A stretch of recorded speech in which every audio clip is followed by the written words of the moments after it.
നമസ്കാരം. പത്തടിപ്പാലത്തിലും ആലുവയിലും dormitory available ആണ്. Dormitory rate 250, 300, 350. ഒരു ദിവസത്തേക്ക് എക്സാമിനായിട്ടോ ഇൻ്റർവ്യൂവിനായിട്ടോ വരുന്നവർക്ക് ഭയങ്കര ഉപകാരപ്പെടുന്ന സ്ഥലമാണ്. പുറത്തു നിന്നുള്ള വ്യൂ നമുക്ക് മെട്രോ കാണാൻ പറ്റും. പിന്നെ എങ്ങോട്ടെങ്കിലും പോകണമെങ്കിലും എളുപ്പമായിട്ട് യാത്ര ചെയ്യാൻ പറ്റും. മെട്രോയിൽ തൃപ്പൂണിത്തുറ തൊട്ട് ആലുവ വരെ യാത്രാക്കൂലി വരുന്നത് 40 റുപ്പീസാണ്. മെട്രോയിൽ ഇരിക്കുമ്പോൾ അതിമനോഹരമായ കാഴ്ചകൾ കാണാം. എറണാകുളം ജില്ലയിലുള്ളവർ വളരെ ഫാഷനബിൾ ആണ്. ആലുവയിലുള്ള ഡോർമെട്രിയിൽ ആലുവയിലുള്ള റൂംസിൽ മുകളിലായി സിവിൽ സർവീസ് അക്കാഡമി ടീച്ച് ചെയ്യുന്നുണ്ട്. ആലുവയിലുള്ള റൂംസൊക്കെ വളരെ വൃത്തിയുള്ളതാണ്. ബാത്റൂമൊക്കെ വളരെ അടിപൊളിയാണ്. Dormitory triple ഡെക്കറാണ്.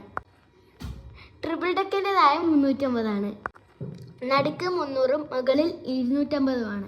ഞാൻ പിന്നെ പറയുവാണ്, ബാത്റൂം നല്ല വൃത്തിയുള്ളതാണ്. ഡോർമെട്രിക്കുള്ളത് 5 ബാത്റൂമാണ്. വെള്ളമൊക്കെ നല്ല ശുദ്ധമുള്ളതാണ്. നല്ല വാൾ ഡെക്കറൊക്കെ ഉണ്ട്. ഡോർമെട്രിയിൽ നമുക്ക് ചാർജർ പോയിന്റും ലൈറ്റും ഉണ്ട്. ആലുവയിലുള്ള മെട്രോ സ്റ്റേഷനിൽ പുറത്ത് അതിമനോഹരമായ പൂക്കളുണ്ട്. നമുക്ക് മെട്രോയിലേക്ക് പോകാൻ എക്സ്കലേറ്റർ ഉണ്ട്. അതിൽ കയറിപ്പോകാൻ നല്ല രസമല്ലേ? എന്താല്ലേ നമ്മുടെ നാട്ടിലൊക്കെ ഇങ്ങനെ വന്നിരുന്നെങ്കിൽ. പുറം രാജ്യത്തോട് കെടിപിടിക്കുന്ന തരത്തിലുള്ള ബിൽഡിംഗ് കൺസ്ട്രക്ഷൻ ആണുള്ളത്.